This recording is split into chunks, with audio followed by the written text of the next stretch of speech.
La historia de la alquimia está llena de controversias, pero las fuentes históricas parecen indicar que se desarrolló en la ciudad de Alejandría, fundada por Alejandro Magno en el año 331 a.C. al conquistar Egipto del dominio persa. A la muerte de Alejandro comenzaron las disputas y su imperio se separó. Pero uno de sus generales, Ptolomeo I, logró controlar Egipto y estableció un reino dinástico que duró hasta el año 30 a.C., cuando pasó a ser provincia romana tras la derrota y muerte de Cleopatra y Marco Antonio frente a Octavio Augusto. En estos 300 años, Alejandría se convirtió en centro cultural del mundo helénico gracias al interés de Ptolomeo I y sus sucesores por impulsar la ciencia, la filosofía y la literatura. Se construyó el museo y la biblioteca, que en algún momento llegaría a albergar más de 700.000 libros de culturas como la griega, la judía, la persa y la egipcia. El museo no era lo que entendemos hoy por museo, sino un templo dedicado a las musas, consideradas fuente de inspiración y sabiduría, donde se estudiaba e investigaba la astronomía, medicina, filosofía y otras disciplinas. Sobre la alquimia, la mayor pista que tenemos en este periodo son 4 escritos que fueron atribuidos a Demócrito. El más importante de ellos llevaba por título Física Caimística, el cual contenía fórmulas para la coloración de metales a través de procesos químicos y mágicos. Demócrito fue quien propuso la existencia de los átomos, pero él no escribió estos libros. Murió antes de la fundación de Alejandría. Se piensa que el autor fue su alumno Bolos de Mendes, un médico que combinaba hierbas, gemas, astrología y hechizos para tratar enfermedades. La combinación de la metafísica, la religión y la ciencia era común en esta época. De igual forma, se intentó unir las religiones griega y egipcia. De esta unión nació Hermes Trimegisto, la fusión del dios Tot egipcio y el dios Hermes griego, quien básicamente es el dios de la sabiduría. Así como Bolos de Mendes atribuyó sus escritos a Demócrito, alguien más hizo lo mismo, pero esta vez utilizando el nombre del dios Hermes. Su libro titulado Asclepius apareció en el siglo I o II de nuestra era. Su contenido son principalmente enseñanzas religiosas, incluyendo invocación de dioses para animar estatuas y profecías. Más tarde, San Agustín consideró que se trataba de magia demoníaca, pero Hermes Trimegisto se volvió una figura central dentro de la alquimia, la astrología y la magia. Uno de los principios que plantea es la teoría de los 4 elementos, propuesta por Empédocles y retomada por Aristóteles, de que todo está formado por tierra, agua, aire y fuego, más un 5º elemento, el éter, o sea, el alma y lo inmaterial, así como ideas de Platón, la astrología, el judaísmo, el zoroastrismo, que también se volverán parte de las creencias de los alquimistas. En esta época, la palabra alquimia no existe. En realidad se llamaba crisopea o crisopeia, que significa el arte de crear oro. La primera de quien tenemos conocimiento dijo haberlo logrado es María la judía, aproximadamente en el siglo I, quien inventó la máquina de destilación, lo que permitió, según ella, convertir los metales en oro.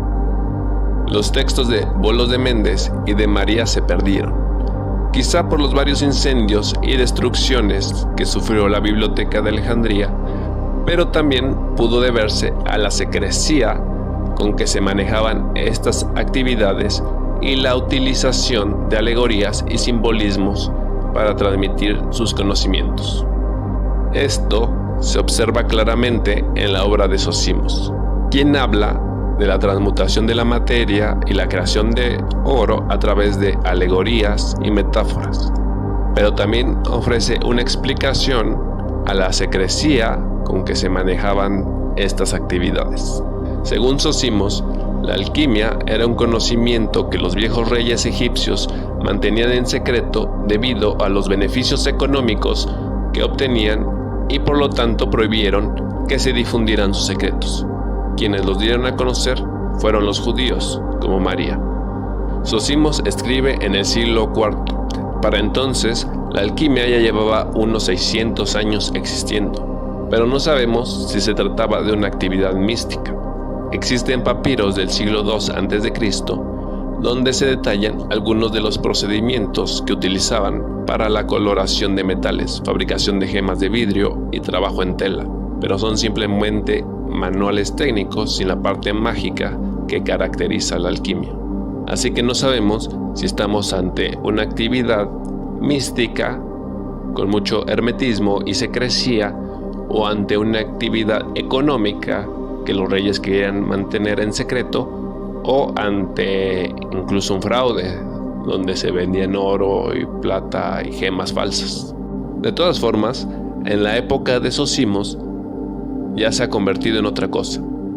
En sus escritos encontramos el registro más antiguo donde se menciona la piedra filosofal. La describe como la sustancia más pura y a la vez más simple capaz de transmutar los metales en oro y plata. Esto se debatirá ampliamente en los siglos posteriores. Para empezar, no se sabe si la piedra es efectivamente una piedra o se trata de otra cosa. Tomando en cuenta el simbolismo que se utiliza en los tratados de alquimia, la respuesta obvia es que la piedra filosofal posiblemente ni siquiera es algo material. El lenguaje que se utiliza se debe a que solo los iniciados deben ser capaces de comprender el mensaje y posiblemente a que Zósimos estaba enamorado de su hermana. Sus escritos son a la vez una declaración de amor velada, pero eso no tiene nada que ver. Como sea, con la promulgación del cristianismo como religión única por el emperador Teodosio I y la postura de San Agustín, quien consideraba los ritos paganos y artes mágicas como obras demoníacas, varias de estas prácticas se vieron reducidas. Aún así, no estaba clara la posición del cristianismo acerca de la alquimia, debido a su falta de propagación, por lo que continuó desarrollándose en Egipto hasta la llegada del Islam en el siglo VII, y se debate si también en Constantinopla.